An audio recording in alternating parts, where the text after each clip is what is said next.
আজি এই পবিত্ৰ নৱবৰ্ষৰ প্ৰথম দিনা আমি গোৱালপাৰা লয়াৰ্ছ এছ'চিয়েশ্যনৰ উদ্যোগত ইয়াত পিকনিক কৰিলোঁ। আমি আজি খুব ভালকৈ প্ৰীতি ভোজ খোৱাটো হ'ল, আনন্দ উৎসৱত মতলীয়া হ'ল। আজি এই শুভ দিনত নৱবৰ্ষৰ এই দিনত আমি আটাইলৈ আমি হিয়া ভৰা অভিনন্দন জ্ঞাপন কৰিছোঁ। চবৰে মংগল হওক, সুস্বাস্থ্যত ভাল থাকক, অহা দিনত তেওঁলোকে পিচ প্ৰস্পাৰিটি এণ্ড হেপিনেছ আহক, এইখিনি আমি কামনা কৰিলোঁ।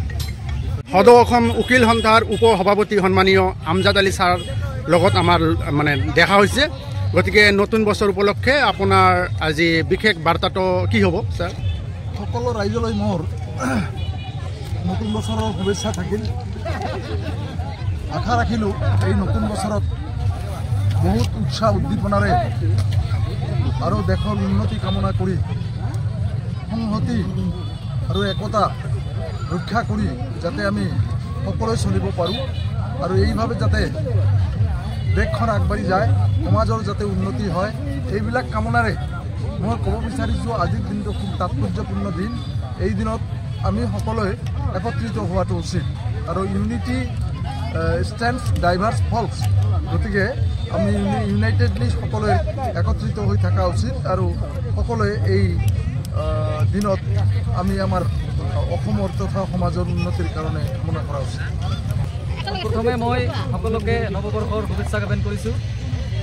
নৱবৰ্ষত সকলোৰে সুখ সমৃদ্ধি আৰু উত্তৰণ কামনা কৰিছোঁ।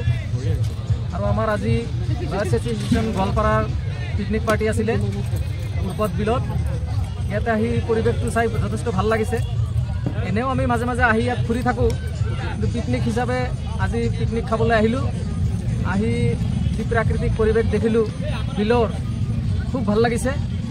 সকলোকে আহ্বান জনাইছোঁ, আপোনালোকে আহক, আমাৰ উৰ্পদ বিলৰ সৌন্দৰ্য প্ৰাকৃতিক পৰিৱেশ চাই যাওক। এইখিনি কৈ ধন্যবাদ জনাইছোঁ। সকলোকে নৱবৰ্ষৰ শুভেচ্ছা জনাইছোঁ। আহি থকা দিনবোৰত আমি সকলোৱে যাতে মিলিজুলি থাকিব পাৰোঁ, আমাৰ মাজত মিলাপ্ৰীতি ভৰ্তি থাকে, এইখিনি কৈ আমি সকলোৱে মিলি গোৱালপাৰা লয়াৰ্ছ এছ'চিয়েশ্যনৰ তৰফৰ পৰা অসমবাসীক নৱবৰ্ষৰ শুভেচ্ছা জ্ঞাপন কৰিছোঁ। ধন্যবাদ। ইংৰাজী 2025 চনৰ নৱবৰ্ষৰ শুভেচ্ছা জনাইছোঁ সকলোকে। লগতে আজি আমাৰ লয়াৰ্ছ এছ'চিয়েশ্যন গোৱালপাৰাৰ তৰফৰ পৰা বনভোজৰ আয়োজন কৰা হৈছিল উৰ্পদ বিলত। আমাৰ বনভোজ আয়োজন কৰা আমাৰ সংগঠনক ধন্যবাদ জনাইছোঁ। আৰু উৰ্পদ বিলত আজি প্ৰাকৃতিক সৌন্দৰ্য উপভোগ কৰি ভাল লাগিছে। ধন্যবাদ।